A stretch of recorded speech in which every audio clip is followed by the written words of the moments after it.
샬롬 유 선생의 구속사 천국열차 유도순 목사님의 신구약 성경 파노라마를 낭독하는 시간입니다.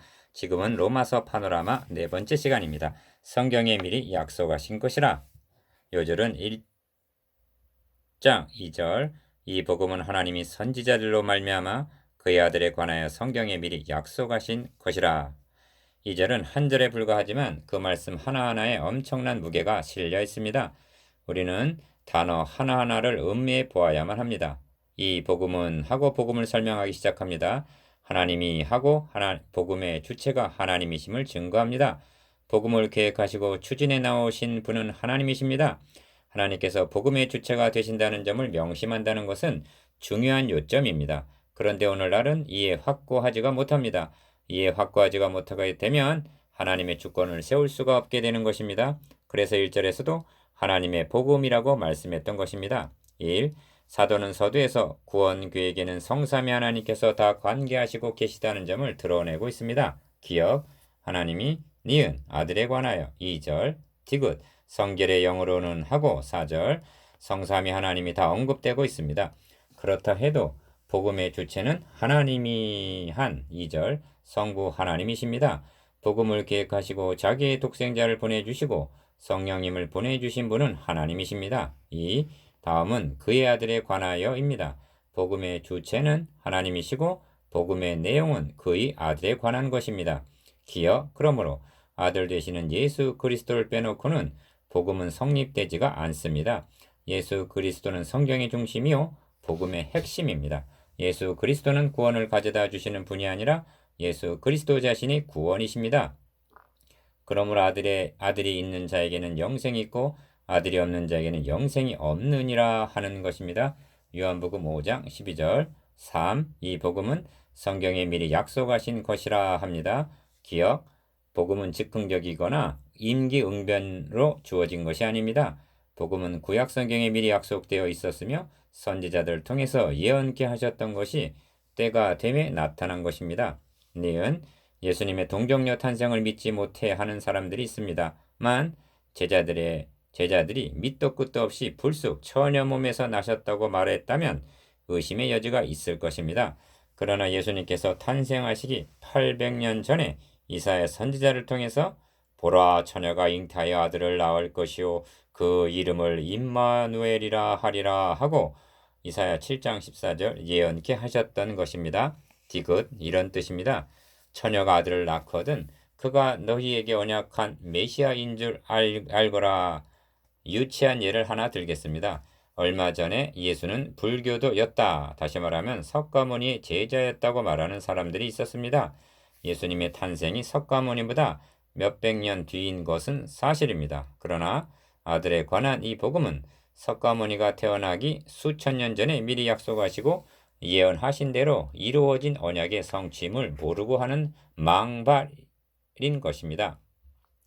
그러므로 예수님께서는 아브라함이 나기 전부터 내가 있었느니라 하고 요한복음 8장 58절 말씀하셨던 것입니다. 리을 예언된 그리스도의 탄생 시점을 생각해 보십시오. 때가 참해합니다. 갈라디아서 4장 4절 때가 참해 하나님이 그 아들을 보내사 여자에게서 나게 하시고 합니다. 그때란 어느 시점이었습니까?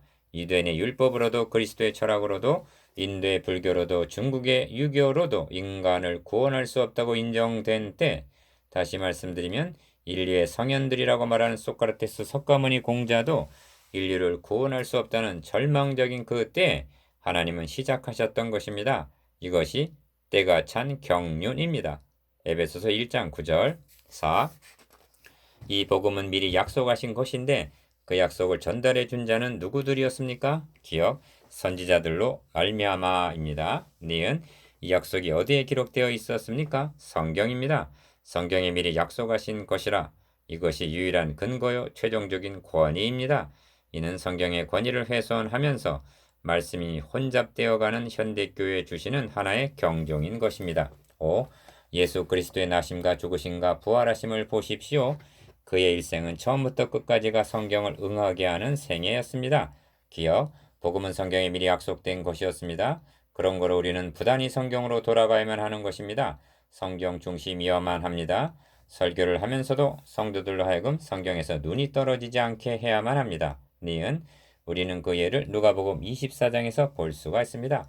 부활하신 주님은 엠마로 내려가는 두 젊은이와 동행하셨습니다. 그들은 주님의 부활을 믿지 못하고 있었습니다. 이때 주님은 어떻게 하셨습니까? 나다, 내가 부활한 예수다 하셨습니까?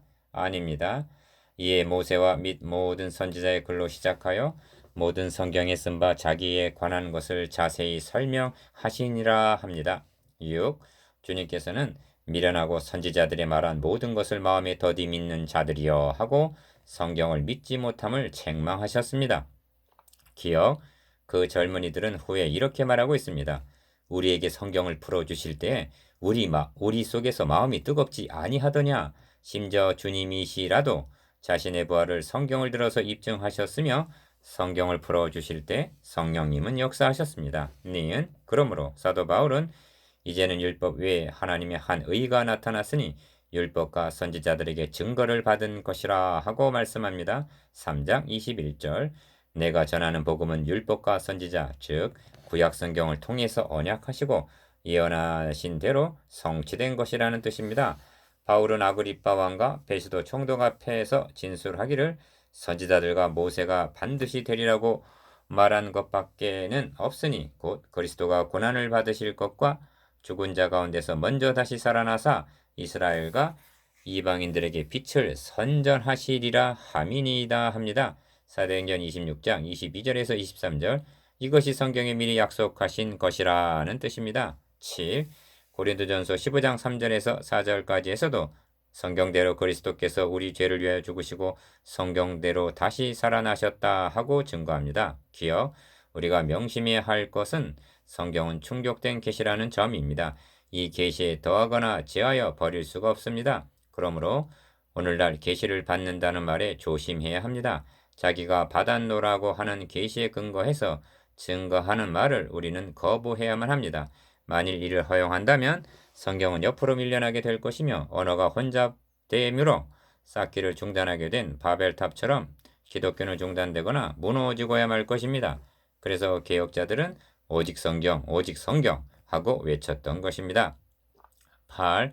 이 복음은 하나님이 선지자들로 말미암아 그의 아들에 관하여 성경에 미리 약속하신 것이라 합니다. 기억, 하나님의 약속인 성경 말씀을 믿는 것이 하나님을 믿는 것이며 성경 말씀을 믿지 못함이 약속하신 하나님을 믿지 못하는 것과 같은 것입니다.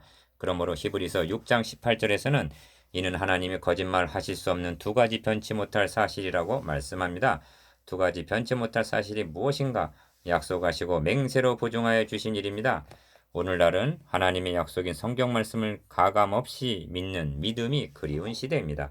그만큼 성경은 수술대 위에 올려놓고 인간의 이성으로 난도질을 하는 시대입니다.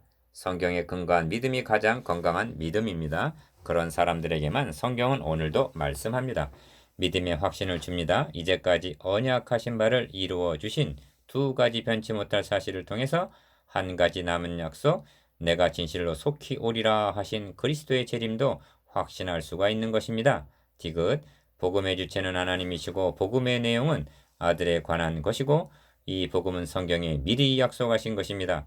우리가 믿는 하나님은 미리 약속하시고야 행하시는 언약의 하나님이십니다. 이것이 성경에 미리 약속하신 것이라 하는 말씀입니다. 묵상해 봅시다. 1. 복음의 주체는 누구십니까? 2. 복음의 내용은 무엇입니까? 3. 복음은 어디에 계시되어 있습니까? 4. 복음을 전달해 준 자들은 누구입니까?